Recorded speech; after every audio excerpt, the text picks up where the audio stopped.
The gunshot that echoed through the dusty streets of Globe, Arizona, that scorching July morning in 1883, wasn't meant for Grace Abbott, but it changed her life forever anyway. She had been standing outside the Mercantile, shading her eyes against the brutal sun while waiting for her father to finish his business inside, when the bank across the street erupted in chaos. Men burst through the doors, their faces covered with bandanas, firing wildly into the air as they mounted their horses. The sheriff and his deputy came running, guns drawn, and suddenly the peaceful morning transformed into a battlefield. Grace pressed herself against the wooden storefront, her heart hammering against her ribs as bullets flew. One of the outlaws aimed at the sheriff, but his horse reared at the wrong moment. The bullet ricocheted off a metal sign and shattered the window beside Grace's head, sending glass cascading over her like deadly rain. She screamed and dropped to the ground, covering her head with her arms. The thunder of hooves faded as the outlaws escaped, leaving behind smoke, shouting, and Grace trembling on the boardwalk with cuts on her arms and face from the broken glass. Her father rushed out, nearly tripping over her in his haste. "Grace, dear God, are you hurt?" "I'm all right," she managed, though her voice shook. People gathered around, helping her to her feet, brushing glass from her dark hair and the shoulders of her pale blue dress. The sheriff apologized profusely, promising they'd catch the men responsible, but Grace barely heard him. Her ears were ringing, and shock was settling into her bones despite the summer heat. "We need to get you to the doctor," her father said, examining the cuts on her arms. None were deep, but they were bleeding, and a particularly nasty one on her cheek would likely leave a scar. The doctor's office was 3 buildings down, and as they made their way there, Grace noticed a man watching from across the street. He was tall, lean, with sun-bronzed skin and dark hair that fell just past his collar beneath a worn Stetson. He stood beside a beautiful chestnut horse, his hand resting on the animal's neck, and something in his expression made Grace's breath catch.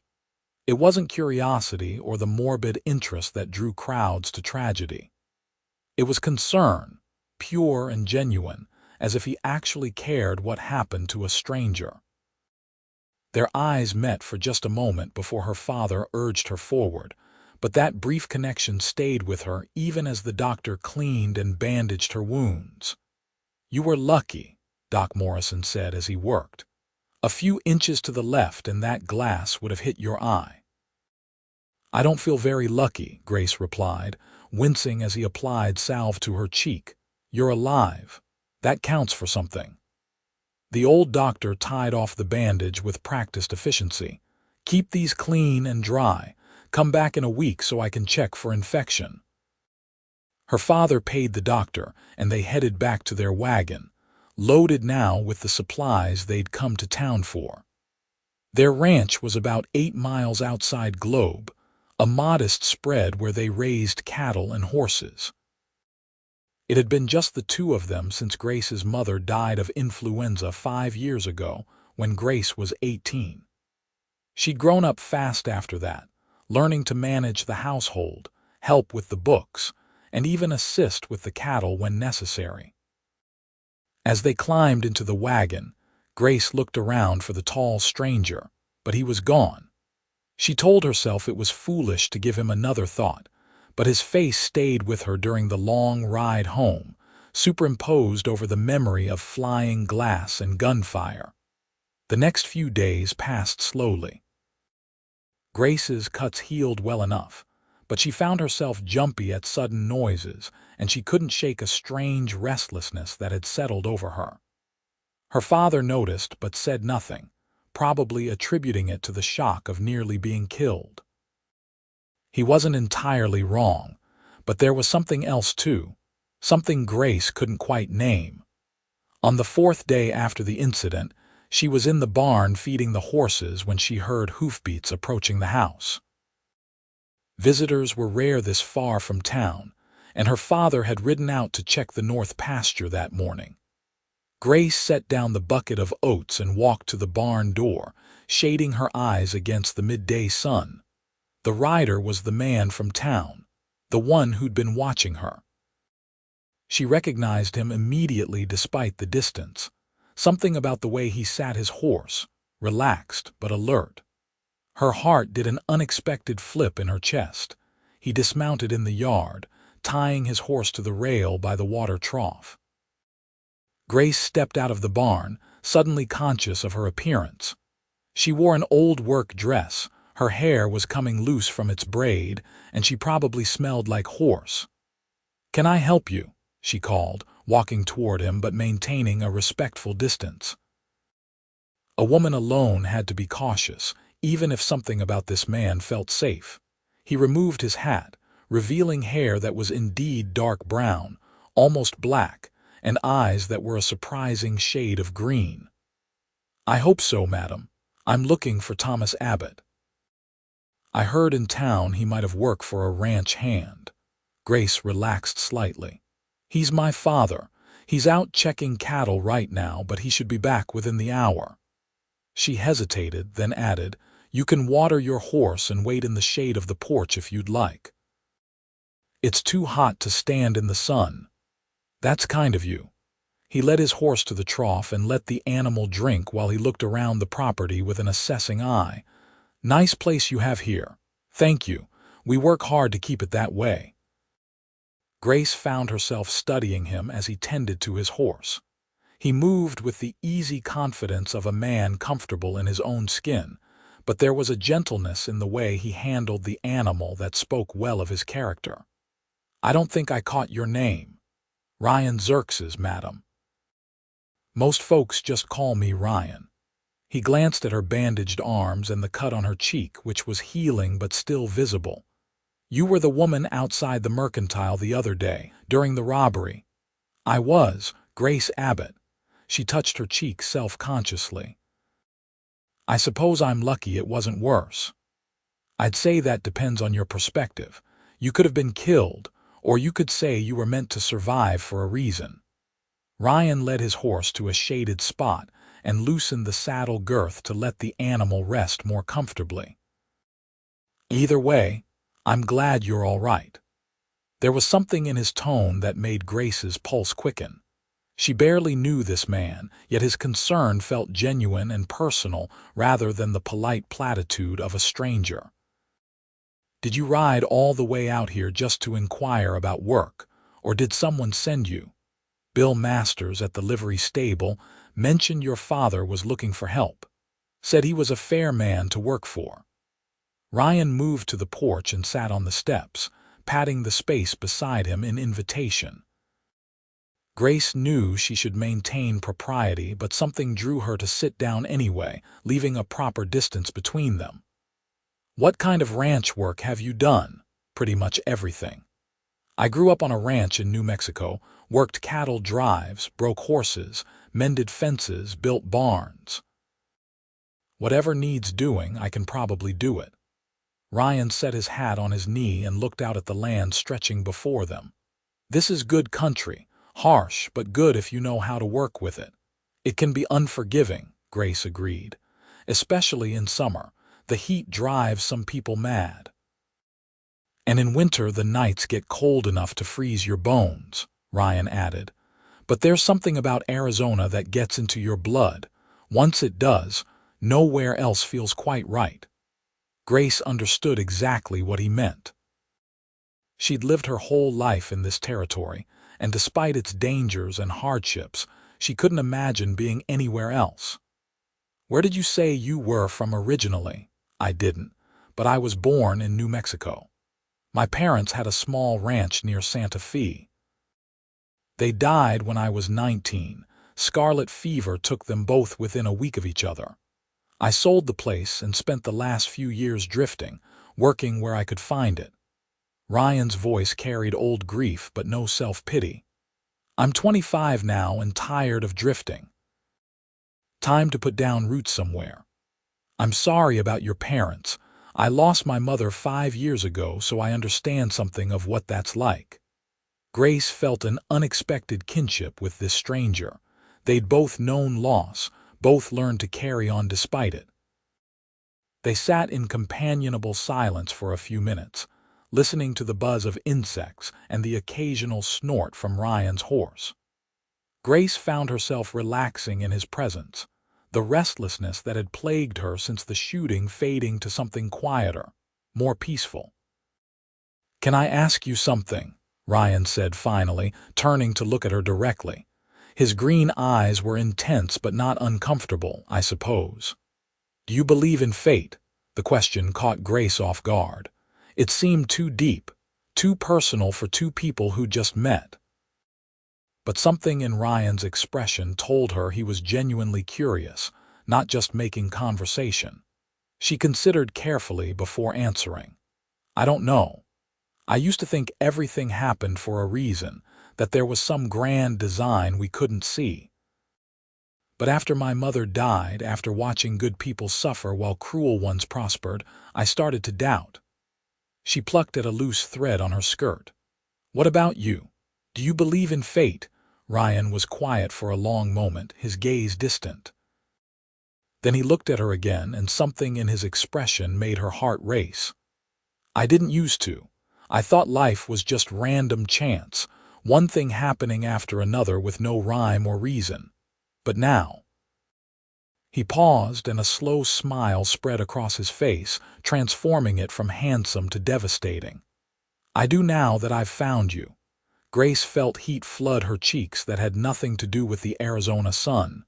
"You don't even know me." "Not yet," Ryan agreed, "but I'd like to, if you'll let me." Before Grace could respond, the sound of hoofbeats announced her father's return.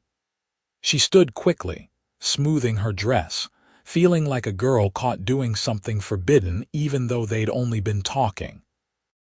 Thomas Abbott rode into the yard, his weathered face showing surprise at finding a strange horse tied up near his house. "Papa, this is Ryan Xerxes," Grace said quickly. "He heard in town you might be looking for a ranch hand." Thomas dismounted and approached, looking Ryan up and down with the assessing eye of a man who'd spent his life judging character. Ryan stood and extended his hand, meeting Thomas's gaze steadily. "Bill Masters sent you?" Thomas asked, shaking Ryan's hand with a grip that was probably testing the younger man's strength. "He mentioned you were a fair man to work for. I'm looking for steady work, and I know cattle and horses." Ryan didn't flinch from Thomas's scrutiny. "I can provide references if you need them." "Bill's word is usually good enough for me, but I'd like to see you work before I make any commitments. Can you start tomorrow? I'll pay you for the day regardless of whether I hire you on permanent." "That's more than fair. What time should I be here?" "Sunup." "We've got fence line that needs mending in the east pasture." Thomas glanced at Grace, then back at Ryan with the sharp eye of a father who'd noticed something. "My daughter will have breakfast ready at dawn. Don't be late." "I won't be, sir. Thank you for the opportunity." Ryan retrieved his hat and moved to his horse, tightening the girth and preparing to mount. He looked at Grace one more time, tipping his hat to her. "Miss Abbott, it was a pleasure talking with you." "Likewise, Mr. Xerxes." Grace tried to keep her voice neutral, but she couldn't quite suppress a smile. Ryan mounted in one smooth motion and rode off, his figure growing smaller against the vast Arizona landscape until he disappeared entirely. Grace watched him go, acutely aware of her father's eyes on her. "How long was he here before I arrived?" Thomas asked, his tone casual but alert. "Maybe 20 minutes. We just talked on the porch, nothing improper." Grace turned to face her father. "He seems nice." "He seems interested in you," Thomas corrected, "which means I'll be watching him carefully." "Papa, he's just looking for work." "Maybe so, but I know what I saw in that young man's eyes when he looked at you, and it wasn't thoughts about mending fences." Thomas headed toward the barn with his horse. "Come on, help me with the tack. Then you can tell me what you two talked about for 20 minutes. Grace followed, torn between exasperation and a giddy feeling she hadn't experienced in years. Ryan Xerxes had been in her life for less than an hour total, counting the glimpse in town. Yet somehow he'd already shifted something fundamental in her world. She thought about his question, about fate and whether things happened for a reason. Maybe the robbery had been meant to put her in that exact spot at that exact time so their paths would cross. Maybe his question was its own kind of answer. Or maybe she was being a romantic fool over a drifter who'd move on as soon as something better came along. But she didn't think so. Something about Ryan felt different, felt right in a way she couldn't explain and didn't want to question too closely. Not yet. That night, Grace lay in bed listening to the coyotes howl in the distance and thinking about green eyes and a smile that made her heart race. She thought about the robbery, how close she'd come to dying, and how that brush with death had made her aware of how much life she'd been missing. For 5 years, she'd focused on taking care of her father and the ranch, putting aside her own wants and needs. She was 23 now, no longer a girl but not quite feeling like a woman either. Most of her friends from school were married with children, while she was still living in her father's house, going through the motions of each day without really living. Ryan's question echoed in her mind. "Do you believe in fate?" And his answer delivered with such quiet conviction. "I do now that I've found you. It was too much, too fast, too presumptuous." Yet part of her thrilled at the words, at the implication that she was someone worth finding. Sleep came eventually, and with it dreams of green eyes and rough hands that might be gentle when they touched her. Grace woke before dawn, unusually eager to start the day. She dressed carefully, choosing a newer work dress in a soft brown that brought out the gold in her hair, then caught herself and felt foolish. Ryan would be here to work, not to court her. She changed into her usual faded blue dress, braided her hair in a simple plait, and went to start breakfast. By the time the sun was painting the eastern sky pink and gold, she had bacon frying, biscuits in the oven, and coffee brewing strong enough to wake the dead. Her father came down from his room, already dressed for work, and raised an eyebrow at the spread. "Making an effort this morning, are we?" "I always make breakfast," Grace protested. "Not usually with bacon and fresh biscuits. Usually it's just oatmeal or yesterday's bread." Thomas poured himself coffee and watched his daughter bustle around the kitchen with more energy than she'd shown in months. "I'm not complaining, mind you. Just observing." Grace was saved from responding by the sound of hoofbeats. Through the window, she saw Ryan riding upright as the sun broke over the horizon. Punctual, she thought approvingly. Her father noticed too and grunted acknowledgement before heading outside to greet their potential new hand. Grace forced herself to finish setting the table rather than rushing to the door like an eager puppy. When the men came inside, Ryan removed his hat and nodded to her respectfully.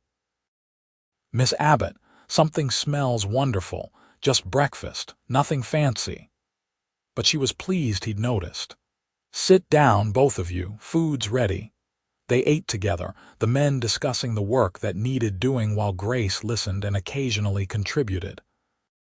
Ryan had a good grasp of ranch management, asking intelligent questions about the size of their herd, the condition of their grazing land, and their water sources. Her father's initial reserve began to thaw as he recognized competence in the younger man. After breakfast, the men headed out to the east pasture while Grace cleaned up and started her own work. She had a garden to tend, chickens to feed, and mending that needed doing.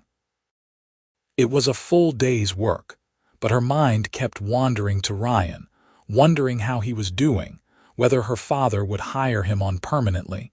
She told herself it shouldn't matter so much. They'd barely spoken. She knew almost nothing about him beyond the basics. But her heart didn't seem to care about logic. It had made its own decision the moment their eyes met across the dusty street in Globe. The sun was past its zenith when Grace carried a jug of cool water out to where the men were working. She found them in the east pasture, as her father had said, replacing rotted fence posts. Both men had removed their shirts in the heat, and Grace tried not to stare at Ryan's bare torso, bronzed and lean with hard muscle earned through years of labor. Her father, for all his age, was still strong and fit, but Ryan moved with a fluid grace that was mesmerizing. "Thought you might be thirsty," she called out, holding up the jug. Both men stopped working immediately and made their way over. Thomas drank first, then passed the jug to Ryan, who drank deeply, his throat working. A drop of water escaped and traced down his neck to his chest, and Grace found herself following its path before quickly looking away. "Thank you kindly, Miss Abbott," Ryan said, returning the jug. "That was needed." "How's the work going?" Grace asked her father. "Better than expected.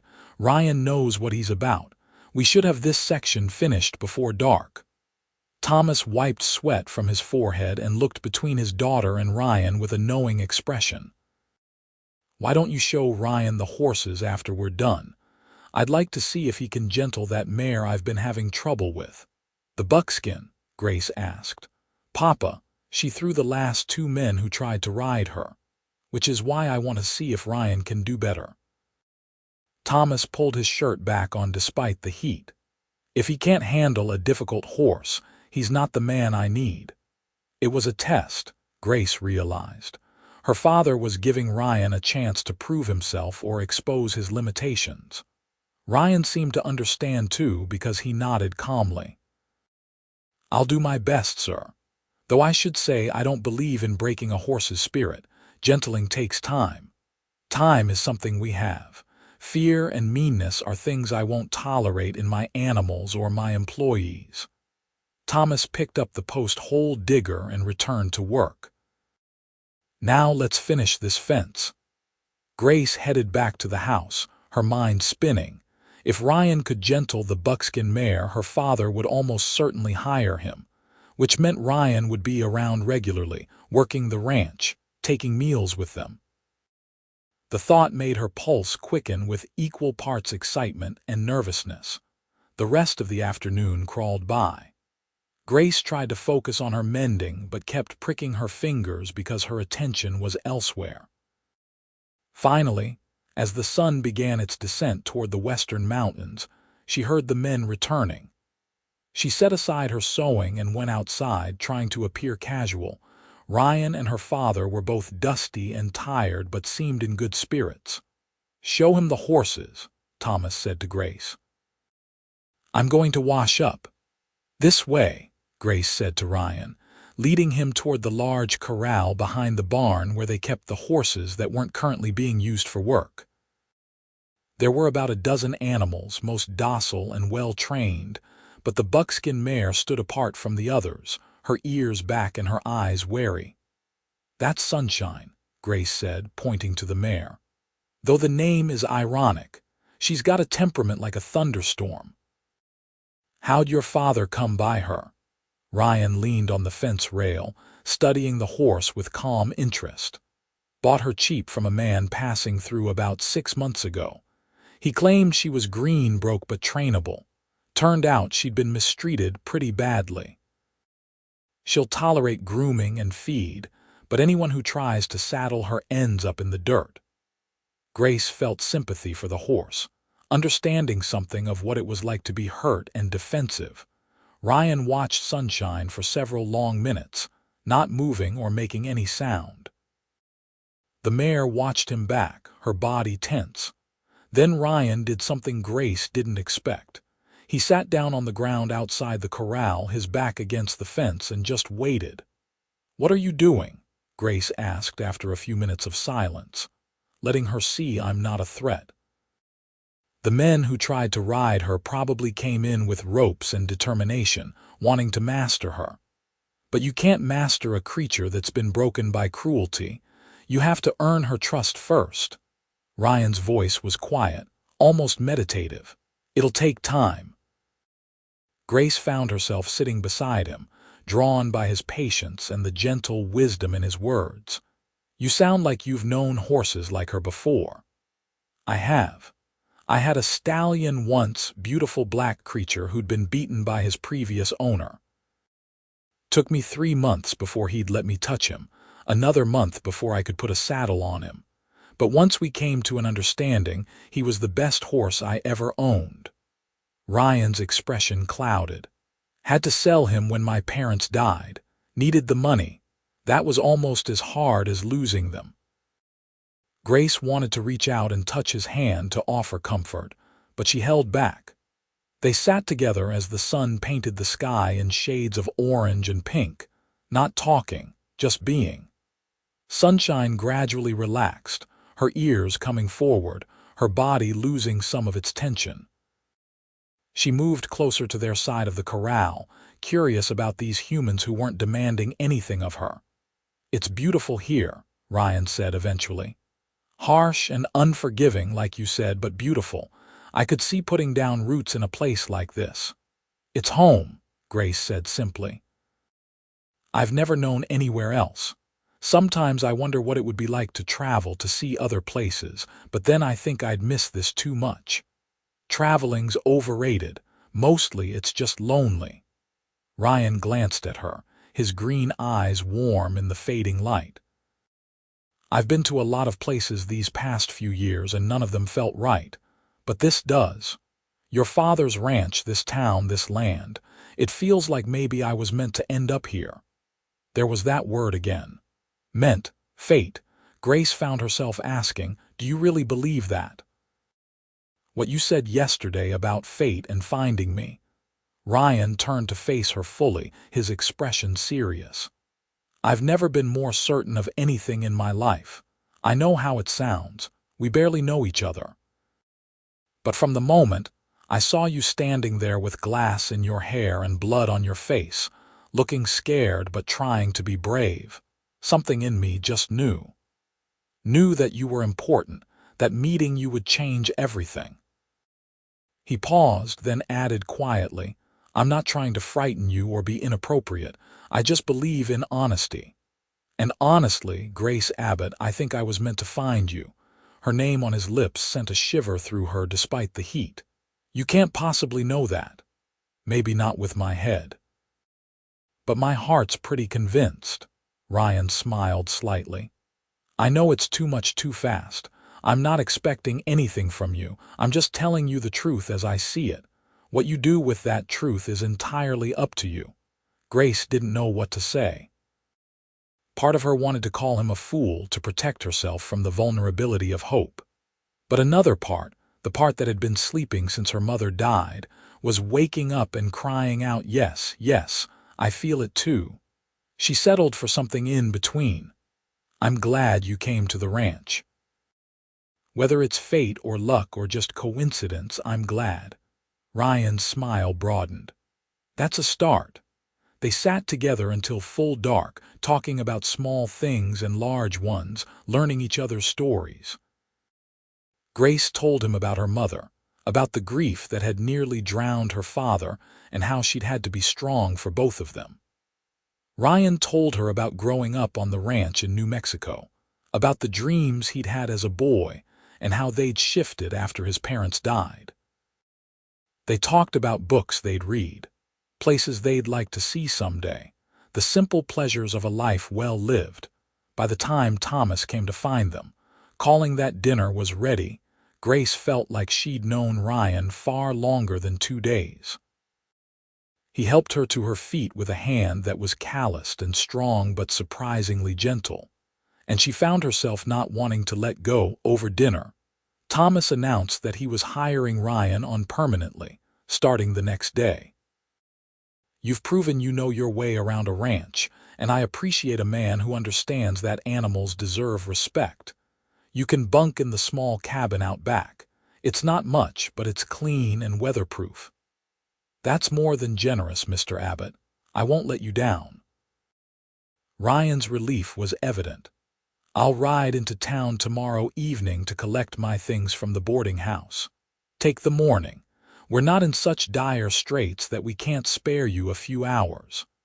Thomas looked between Ryan and Grace with an expression that was part approval, part warning. "Grace, why don't you go with him? You've been cooped up on the ranch since the shooting, and I need to pick up an order from the mercantile anyway. You can collect it while Ryan gets his belongings." Grace knew what her father was doing. He was giving her a chance to spend time with Ryan while also making his presence known as a chaperone of sorts. It was surprisingly progressive of him, and she felt a rush of affection for her father's understanding. "I'd appreciate the company," Ryan said, looking at Grace, "if you're willing." "I'd like that," Grace replied, trying not to sound too eager. The next morning dawned clear and hot, promising another scorching day. Grace dressed carefully in her good riding skirt and a clean white blouse, pinning her hair up in a style that was practical but pretty. Her father raised an eyebrow but said nothing as she joined him and Ryan for breakfast. The ride to Globe took about an hour and a half at an easy pace, and Grace found herself between the two men, listening to them discuss ranch business while contributing her own observations when appropriate. Ryan had a good head for management, she realized, asking questions about profit margins and sustainable practices that showed he was thinking long-term. He wasn't just looking for a job, he was looking for a future. Globe was bustling when they arrived, the streets full of miners and ranchers and families going about their business. Grace felt her chest tighten as they passed the bank where the robbery had occurred, and Ryan noticed immediately. "You all right?" he asked quietly. "Just memories." Grace forced herself to look away from the bank. "I'm fine." Thomas left them at the mercantile with instructions to meet back there in an hour, then headed off to discuss business with another rancher. Ryan tied the horses to the rail and offered Grace his arm with old-fashioned courtesy. "Shall we collect my things first? Won't take long. I travel light." The boarding house was on the far end of town, a respectable establishment run by a widow named Mrs. Chen who'd come to Arizona with her husband during the gold rush days. She greeted Ryan warmly and looked at Grace with open curiosity. "So you found work then? I'm happy for you, though I'll miss having you here. You're much tidier than most of my boarders." Mrs. Chen smiled at Grace. "You take care of this one. He's a good man, pays on time and doesn't cause trouble." "Oh, I'm not his, we're not," Grace stammered, feeling her face heat. "She's the daughter of the man who hired me," Ryan explained smoothly, though Grace caught a flicker of amusement in his eyes. "Her father owns the ranch where I'll be working. Mrs. Chen's expression said she didn't believe that was all there was to the story, but she was too polite to say so. "Well, go collect your things. I'll prepare your final bill." Ryan's room was small and spartanly furnished, containing little more than a bed, a chair, and a washstand. His possessions fit into 2 saddlebags and a bedroll. As he gathered his belongings, Grace looked around the impersonal space and felt sad that this was all he had to show for 25 years of life. No photographs, no mementos, nothing that said this space belonged to Ryan Xerxes specifically. "Not much to see," Ryan said, noticing her expression. "Sold most of what I owned when I left New Mexico. Didn't see the point in carrying around memories when I was trying to move forward. Don't you miss having something of your parents, something to remember them by?" Grace couldn't imagine not having her mother's things scattered throughout the ranch house. "I have my memories. They're in here." Ryan tapped his chest. "That's enough." But Grace saw the flash of pain in his eyes and knew it wasn't enough, not really. It was survival, getting through each day, but it wasn't the same as healing.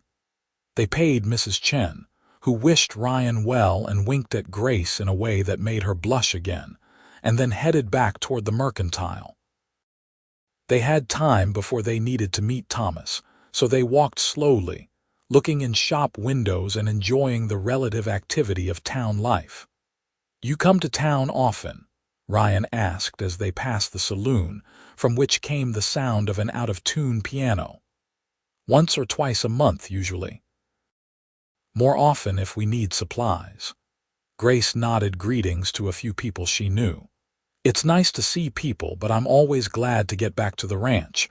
Towns feel too crowded to me." "I know what you mean. Give me open country and honest work over crowds and noise any day." Ryan steered them across the street to avoid a group of drunk miners stumbling out of the saloon. "Though I suppose towns have their advantages. Churches, schools, shops."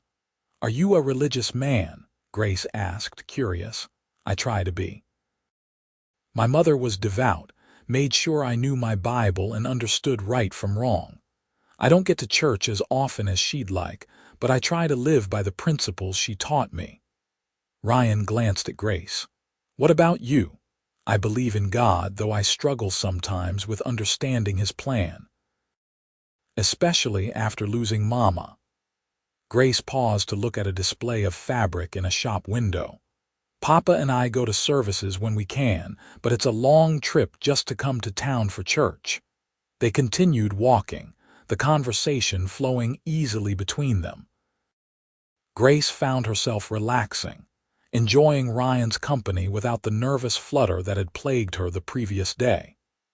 He was easy to talk to, genuinely interested in what she had to say, treating her like an equal rather than someone to be patronized or dismissed. As they passed the bank, Grace involuntarily flinched. The windows had been repaired, but she could still see the scene in her mind's eye, bullets flying, glass shattering, blood on her arms. "Hey." Ryan's voice was gentle. He guided her away from the bank into the shade of an awning. "You're safe, it's over. I know, I just can't stop seeing it sometimes." Grace took a shaky breath.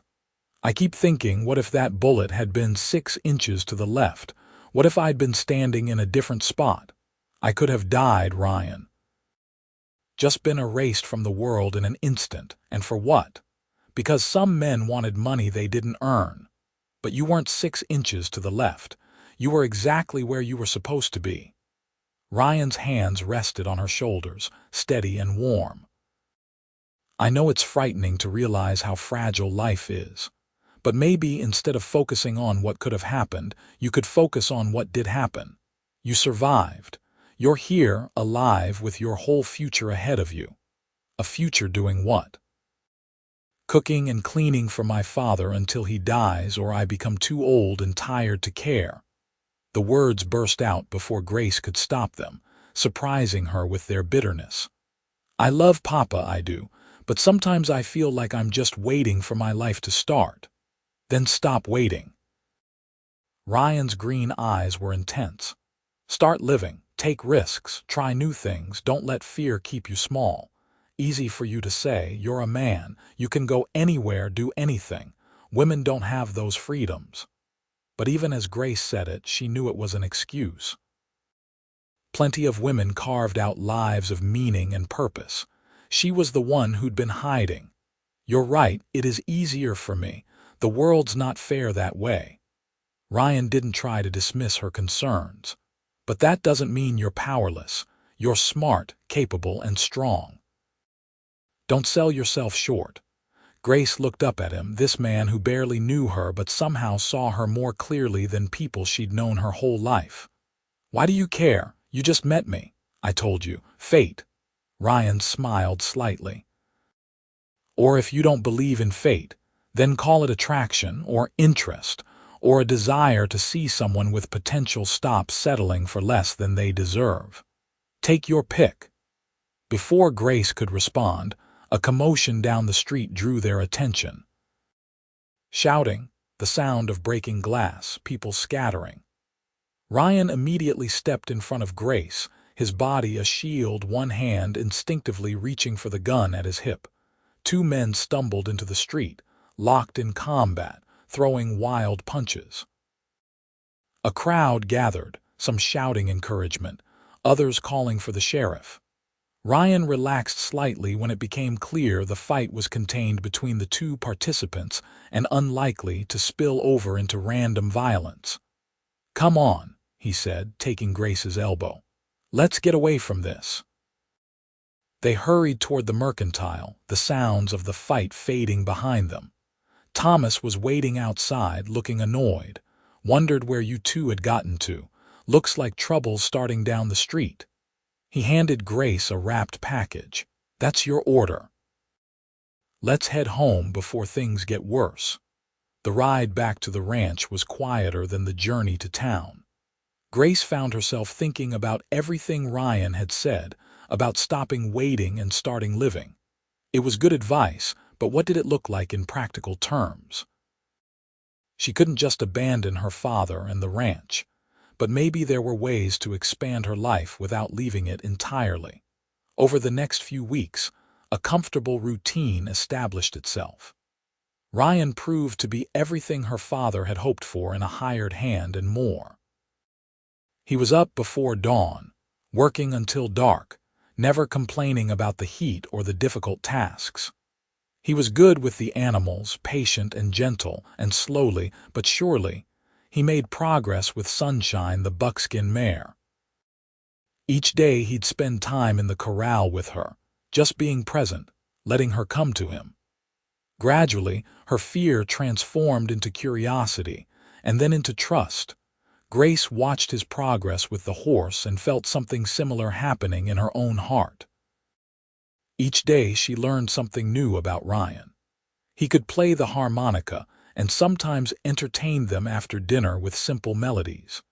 He loved thunderstorms and would stand on the porch watching lightning crack across the sky with the wonder of a child.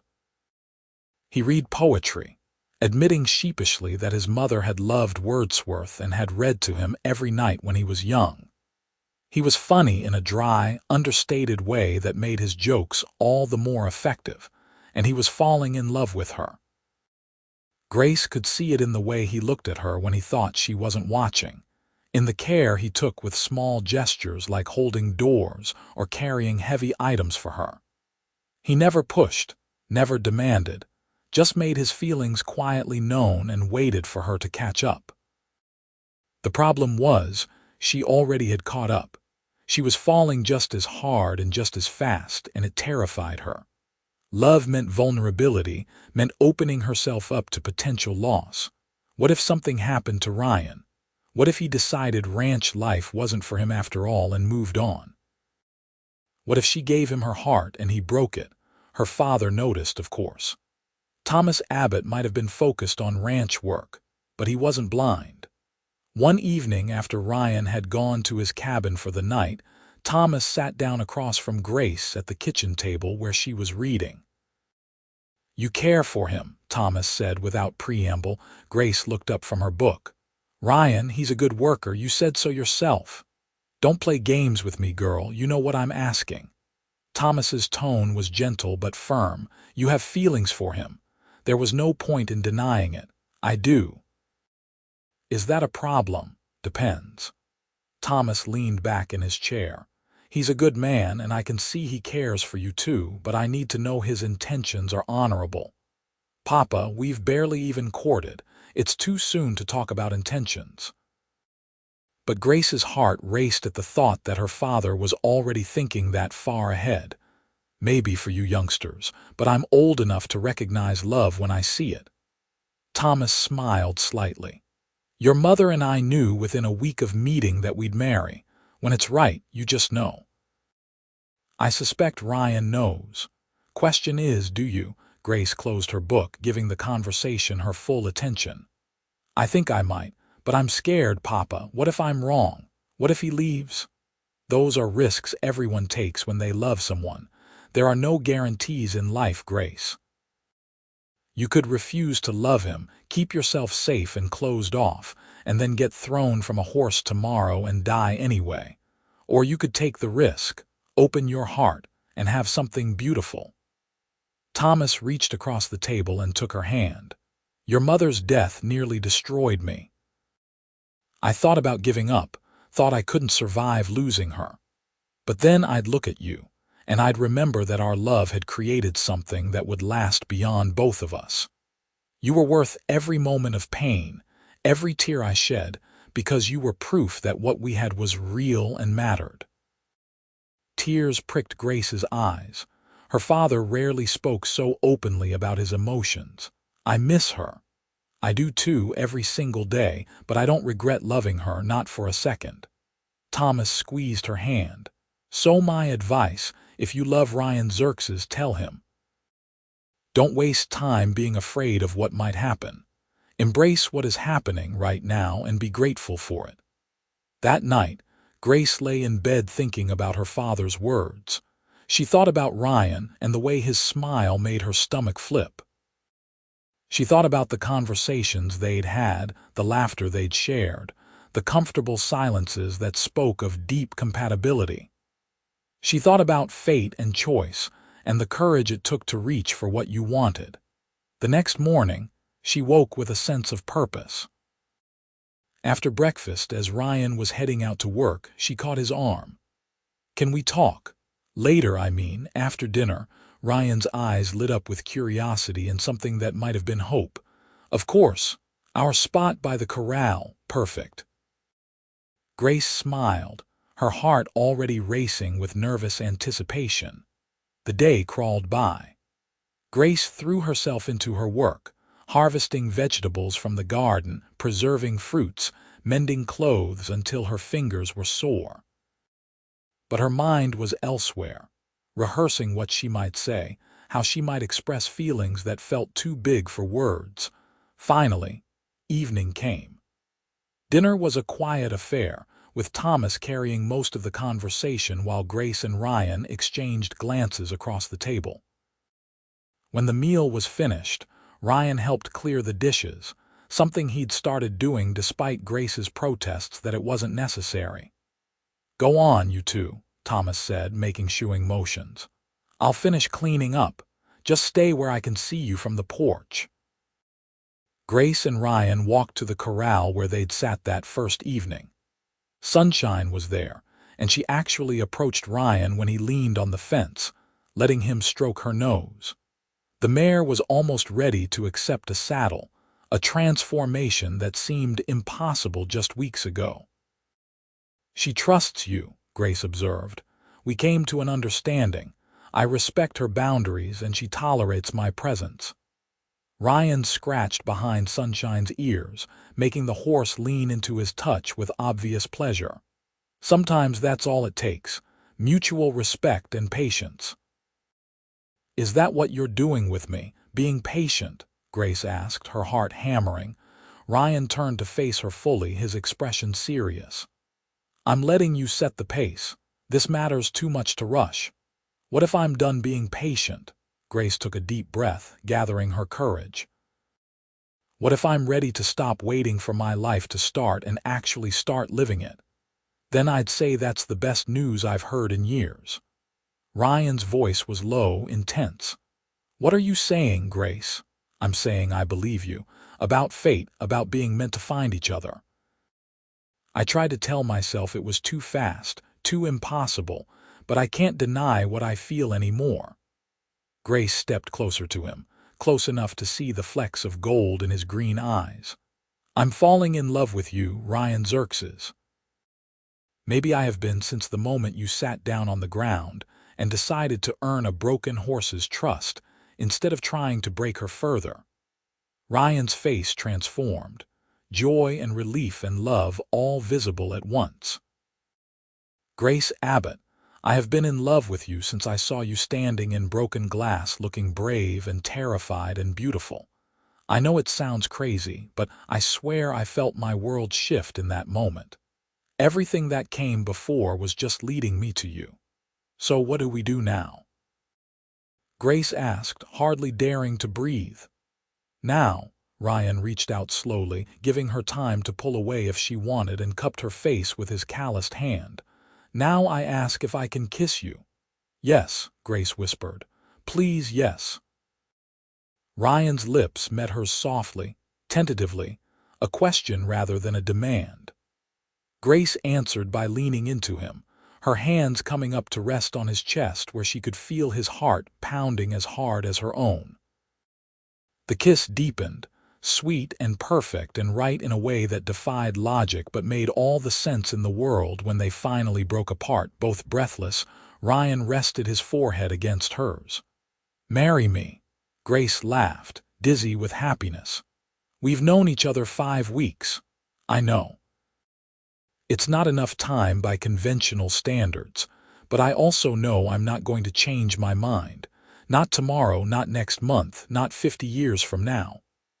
Ryan pulled back enough to look into her eyes. "I love you, Grace. I want to build a life with you, right here on this land. I want to wake up next to you every morning and fall asleep beside you every night. I want to work hard and make your father proud and give you babies and grow old watching sunsets from that porch. But most of all, I just want you. However long you need to be sure, I'll wait. Just know that when you're ready, I'll be here." Grace's eyes filled with tears, but they were happy ones. "You really mean it, every word." Ryan wiped a tear from her cheek with his thumb. "I've never been more certain of anything." "Then yes," Grace said, laughing through her tears. "Yes, I'll marry you. Maybe I'm crazy, maybe we're both fools, but I don't care. I love you, and I don't want to waste another day being afraid to reach for what I want."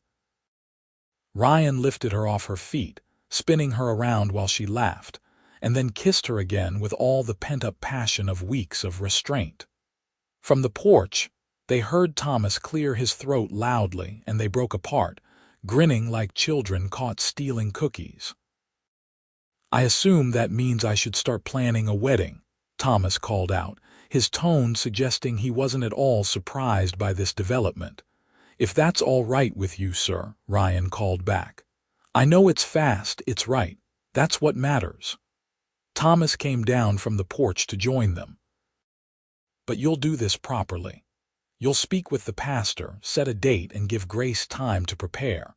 And you'll sleep in your cabin until the wedding, not under my roof. I'm progressive, but I'm not that progressive." "Absolutely, sir. I wouldn't dream of disrespecting your daughter or your home." Ryan shook Thomas's hand firmly. "Thank you for trusting me with her. Don't make me regret it." But Thomas was smiling as he said it. He turned to Grace and pulled her into a hug. "Your mother would have loved him, and she'd be so happy to see you happy." Grace buried her face in her father's shoulder, overwhelmed with emotion. "I wish she could be here for the wedding." "She'll be here in spirit. That'll have to be enough." Thomas kissed the top of her head and released her. "Now you two have plans to make. The harvest season's coming up fast, so if you want to marry before then, you'd better get moving." The next few weeks were a whirlwind of activity. Grace and Ryan rode into town to speak with Pastor Williams at the small church, setting a date for early September, before the busiest part of harvest. But after the worst of the summer heat had passed. Grace worked on sewing her wedding dress with help from some of the neighboring ranch wives, who were delighted to have a wedding to celebrate. Ryan spent every spare moment working on fixing up his cabin, expanding it slightly, and making it a proper home for a married couple. In the evenings, they'd sit together on the porch, making plans for their future. They talked about the children they hoped to have someday, about improvements they could make to the ranch, about dreams both practical and fanciful. Ryan wanted to start breeding horses in addition to running cattle, believing there was good money to be made in selling well-trained mounts.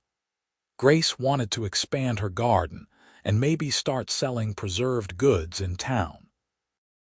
Together, they envisioned a life of hard work and simple pleasures, built on love and mutual respect. Thomas watched them with approval, occasionally offering advice but mostly letting them figure things out on their own. He'd grown fond of Ryan, treating him more like a son than an employee, teaching him the particulars of the ranch's operations, and making it clear that Ryan would be a full partner in the business after the wedding. "This place will be yours someday," Thomas told them one evening. Grace is my only child, which means she inherits. And what's hers is yours, Ryan. I trust you to take care of this land and my daughter with equal devotion." "I will, sir. You have my word." Ryan's voice was solemn with the weight of the promise. The wedding day dawned clear and beautiful. The September sky, that particular shade of blue that only appears in Arizona. The ceremony was held at the church in Globe, with most of the town's residents in attendance along with ranchers from the surrounding area. Grace wore a simple but elegant dress of cream-colored silk, her hair pinned up with flowers from her garden. Ryan wore new clothes purchased especially for the occasion, looking handsome and slightly uncomfortable in the formal attire. Pastor Williams performed the ceremony with warmth and dignity, speaking about love and commitment and the sacred bond of marriage. When it came time for the vows, Ryan's voice was steady and clear as he promised to love, honor, and cherish Grace for all the days of his life. Grace's voice shook slightly with emotion as she made the same promises, but her conviction was absolute. "I now pronounce you husband and wife," Pastor Williams declared. "Ryan, you may kiss your bride." Ryan did so with enthusiasm, dipping Grace slightly and eliciting laughter and applause from the congregation. As they walked back down the aisle together, hands clasped, Grace felt like she was floating. She was married. She was Grace Xerxes now, beginning a new chapter with a man who loved her completely. The reception was held at the ranch, with tables set up in the yard and more food than could possibly be eaten by the assembled guests. There was music and dancing, with Ryan proving to be surprisingly graceful despite claiming he had 2 left feet. As the sun set and the first stars appeared, Ryan pulled Grace away from the crowd for a private moment. "Happy?" he asked, his arms around her waist as they swayed to distant music. "Happier than I ever thought possible," Grace replied honestly. "Who would have thought a bank robbery and broken glass would lead to this? Fate," Ryan said with a smile. "I told you I believed in it. You did. And you were right." Grace reached up to touch his face, marveling that this incredible man was now her husband. "I love you, Ryan Xerxes." "I love you too, Grace Xerxes. Forever." Ryan kissed her softly, a promise of the night to come and all the nights after. The guests eventually departed, leaving the newlyweds alone with Thomas, who tactfully announced he was heading to bed early and they should do the same.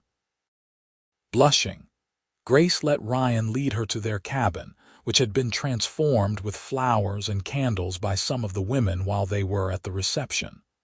Their wedding night was tender and passionate, everything Grace had hoped it would be. Ryan was gentle and patient, making sure she felt safe and cherished. Afterward, they lay tangled together in the narrow bed, talking quietly until sleep claimed them both. The days that followed established the pattern of their married life.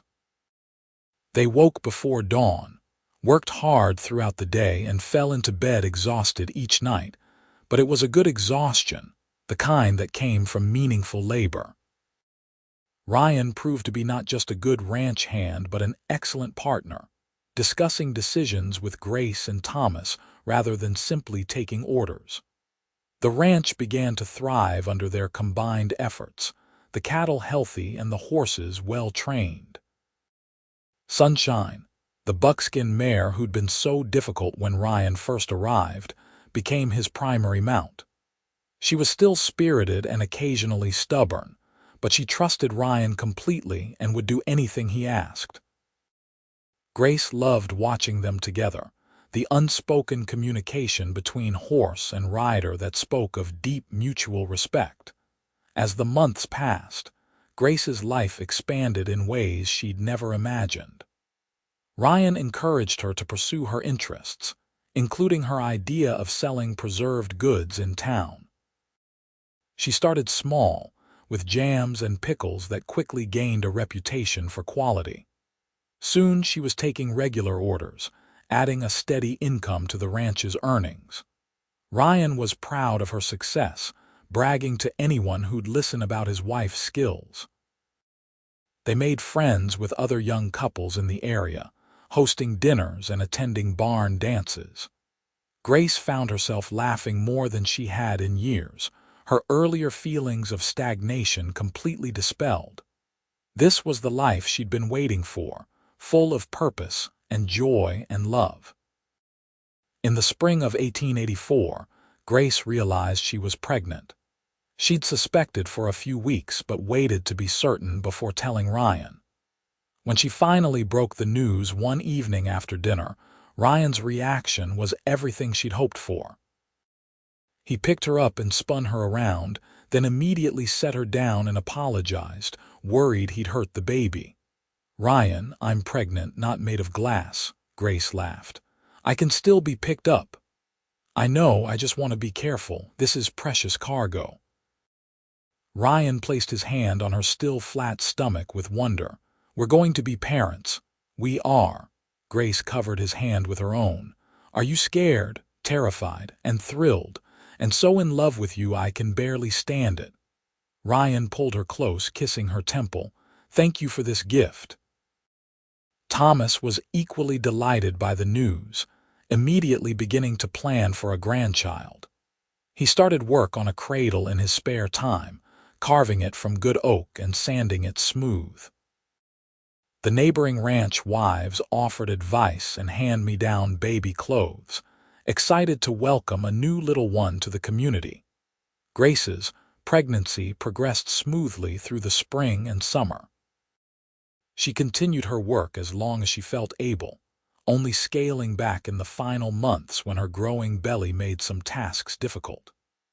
Ryan was attentive without being overbearing, helping with the heavier chores but not treating her like an invalid. In November, as the weather turned cooler and the harvest season ended, Grace went into labor. The local midwife, Mrs. Patterson, came to help, along with two of the neighboring ranch wives. Ryan paced outside the cabin, driven out by the women who insisted he'd only be in the way. Thomas kept him company, offering the perspective of someone who'd been through this before. "It's the hardest thing you'll ever do, waiting," Thomas said.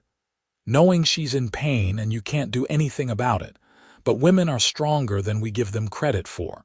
Grace will be fine." After 12 long hours, a baby's cry rang out from the cabin. Ryan practically ran for the door, but Mrs. Patterson intercepted him with a smile. "You have a son, Mr. Xerxes. A healthy baby boy.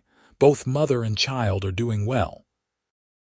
Ryan entered the cabin to find Grace propped up in bed, exhausted but radiant, holding a tiny bundle wrapped in blankets. She looked up as he approached, her smile brilliant with joy and accomplishment. "Meet your son," she said softly. Ryan sat carefully on the edge of the bed, hardly daring to breathe as he looked at the tiny face peeking out from the blankets. The baby had a shock of dark hair and eyes that would probably turn green like his father's. He was perfect, absolutely perfect. "He's beautiful," Ryan whispered, his voice thick with emotion. "You're both beautiful. Grace, I can't even find the words." "Then don't use words." Grace shifted the baby so Ryan could hold him. "Just be here with us." Ryan took his son into his arms, supporting the small head carefully, feeling the weight of responsibility and overwhelming love settle over him. This was his family, his wife, his child, his home. Everything he'd ever wanted and more than he'd ever dared to hope for. They named the baby Robert Thomas Xerxes, honoring Grace's father. Little Robert was a good baby, crying mainly when he was hungry or needed changing, otherwise content to sleep and observe the world with curious eyes. Thomas doted on his grandson, spending hours holding him and telling him stories about his grandmother, whom he'd never meet but would know through their tales. The ranch continued to prosper as the years passed. Ryan's horse breeding program proved successful, producing quality animals that sold well throughout the territory. Grace's preserve business grew beyond simple jams and pickles to include sauces and canned vegetables, eventually requiring her to hire help from town to keep up with demand. They weren't wealthy by any means, but they were comfortable and secure, which was more than many could say. Robert grew into a sturdy, cheerful child with his father's green eyes and his mother's determination. When he was 3, Grace gave birth to a daughter they named Margaret Rose, a delicate beauty who wrapped everyone around her tiny finger from the moment she was born. 2 years after that came another son, James, who was quieter than his siblings but no less loved. Thomas lived to see all 3 of his grandchildren born, taking enormous pride in the family he'd helped create. He passed peacefully in his sleep in 1889, at the age of 67, leaving the ranch entirely to Grace and Ryan, as they'd always known he would. His death was mourned throughout the community, but everyone agreed he'd lived a good life and left a lasting legacy. Ryan and Grace continued to run the ranch with skill and dedication, teaching their children the value of hard work and respect for the land. They faced challenges over the years: droughts that tested their water supply, harsh winters that decimated weaker cattle, economic downturns that affected cattle prices. But they faced everything together, their love providing a stable foundation that weathered every storm. The children grew and thrived. Robert inherited his father's gift with horses, eventually taking over that part of the ranch operation. Margaret, everyone's surprise, turned out to have a head for business, managing the financial side of things with impressive skill.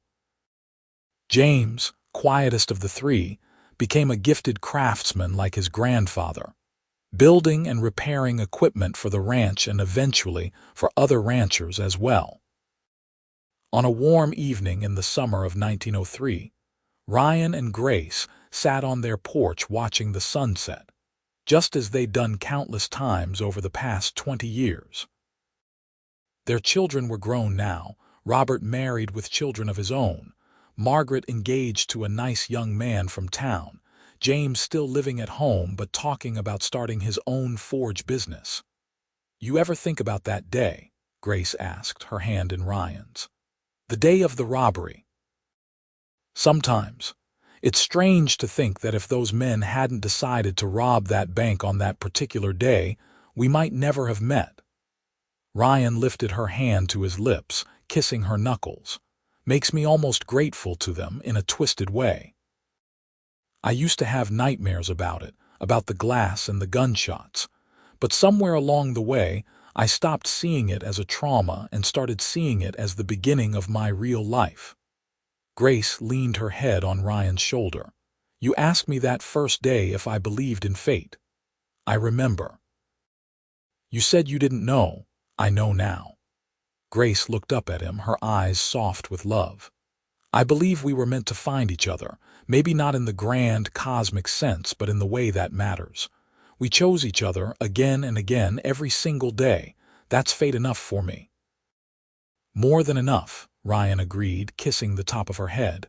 "I love you, Grace Xerxes, today, tomorrow, and every day after. And I love you, Ryan Xerxes, forever and always." They sat together as the sky turned from gold to pink to purple, the familiar landscape of their ranch spread out before them.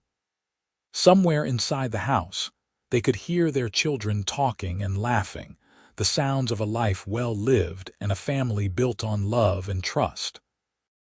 As the first stars appeared in the darkening sky, Grace thought about the long journey that had brought her to this moment. From a frightened young woman standing in broken glass to a confident mother and businesswoman, she'd grown in ways she never could have imagined. And through it all, Ryan had been there, her partner and friend, her lover and confidant, the fate she hadn't known she was searching for. "What are you thinking about?" Ryan asked, noticing her thoughtful expression. "Everything. Nothing. How lucky I am." Grace smiled. "How lucky we both are." Luck had nothing to do with it. This was all fate, remember? Ryan's eyes twinkled with gentle humor. Then I'm grateful to whatever force brought you to that street in Globe on that particular day, at that particular moment. Grace squeezed his hand. Because I can't imagine my life without you in it. You'll never have to, Ryan promised. I'm not going anywhere. And he didn't. They grew old together on that ranch in Arizona, watching their children have children of their own, building a legacy that would last for generations. They faced joys and sorrows, triumphs and setbacks, but they faced everything together, their love never wavering, never diminishing, only growing deeper and stronger with each passing year. When Ryan passed away peacefully in 1925 at the age of 67, Grace held his hand and whispered that she'd see him soon. She followed him 2 years later, dying in her sleep at 69, surrounded by children, grandchildren, and great-grandchildren who'd all benefited from the example of love and devotion she and Ryan had set. They were buried side by side on a hill overlooking the ranch they'd built together, their graves marked with simple stones that bore their names and a single shared inscription. They believed in fate, and fate rewarded their faith. The ranch continued for many years after, passed down through the family, each generation adding their own contributions while honoring the foundation that Ryan and Grace had laid. The cabin where they'd spent their first night as husband and wife was preserved and maintained, becoming a place where family gathered to remember and celebrate the love story that had started it all. Robert's oldest grandson, researching family history in his retirement, found the old newspaper account of the bank robbery in Globe in July of 1883. The article mentioned a young woman who'd nearly been hit by a ricocheting bullet, how she'd escaped with only minor cuts and considerable fright. There was no mention of Ryan Xerxes, who'd been just another cowboy standing across the street, watching the chaos unfold. No record of the moment their eyes met, of the instant recognition that would change both their lives forever. But that was all right, Robert's grandson thought as he set aside the yellowed newspaper. The important parts weren't recorded in any archive or historical document. They were written in the lives that followed, in the children and grandchildren who existed because a cowboy had looked across a dusty street and seen his future. In the ranch that still stood, productive and proud, a testament to what could be built with love and hard work.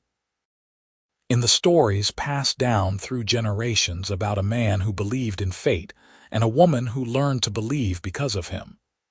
That was the real record, the one that mattered. Not the date or the circumstances or the historical context, but the love itself, enduring and transformative, proving that sometimes, against all odds and reason, two people really are meant to find each other. And if that wasn't fate, if that wasn't destiny at work in the world, then what was?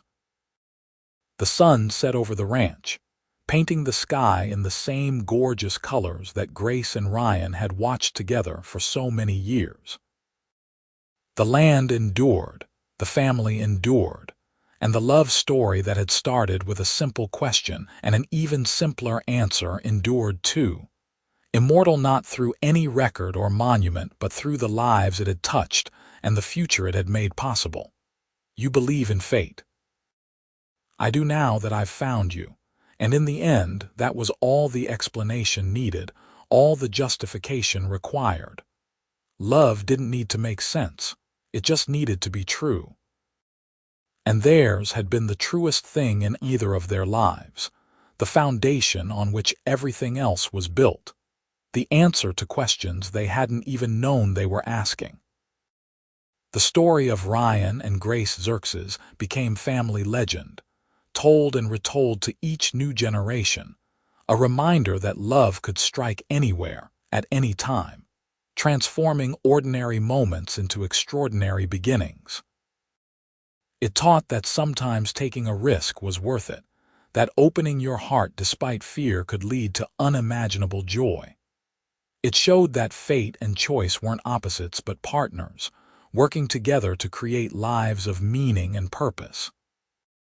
And on warm summer evenings, when the family gathered on the old porch and someone asked how Ryan and Grace had met, the story would be told again. About a bank robbery and broken glass, about a cowboy who believed in fate, and a woman who learned to believe because of him. About love that came fast and unexpected, but lasted a lifetime and beyond. About two people who found each other against all odds and built something beautiful that would outlast them both. That was the true magic of their story, not that they'd met in dramatic circumstances or fallen in love quickly, but that they'd taken that initial spark and tended it carefully, nurturing it through good times and bad, letting it grow and evolve and deepen into something unshakable. They'd chosen each other every single day, making their fate real through action and commitment. And somewhere, in whatever comes after this life, perhaps they were together still, looking down at the legacy they'd created, satisfied with what they'd built and the love they'd shared. Perhaps they were smiling at all the fuss, amused that people still told their story, still held them up as an example of what love could be.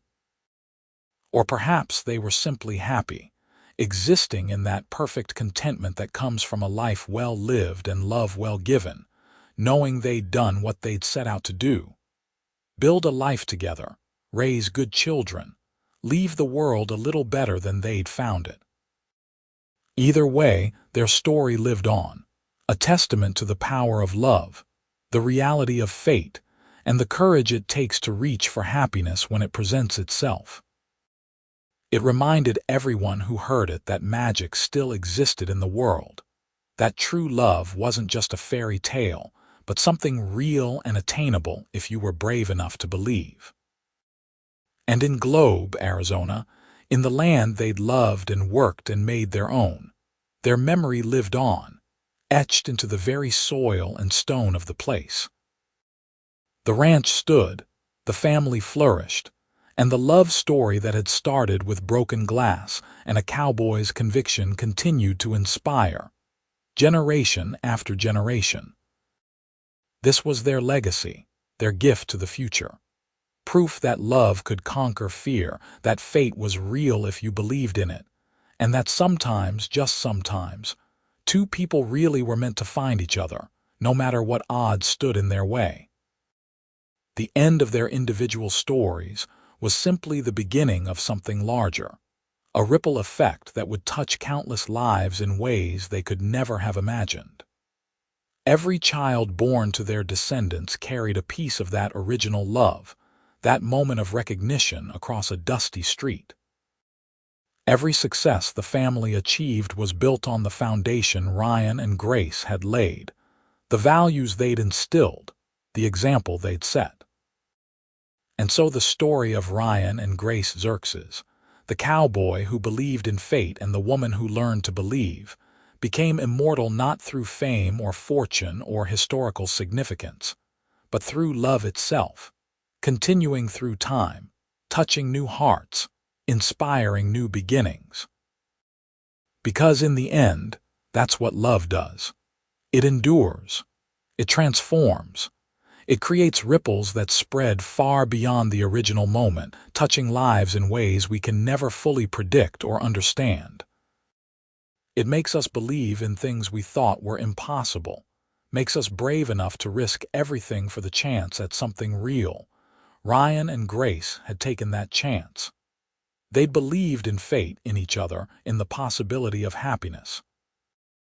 And they'd been rewarded with a lifetime of love, a family that spanned generations, and a story that would never truly end as long as there were people to tell it. That was fate. That was choice. That was love in its purest, most powerful form.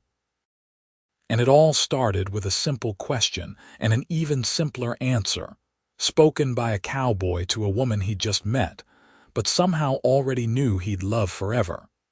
You believe in fate. I do now that I've found you.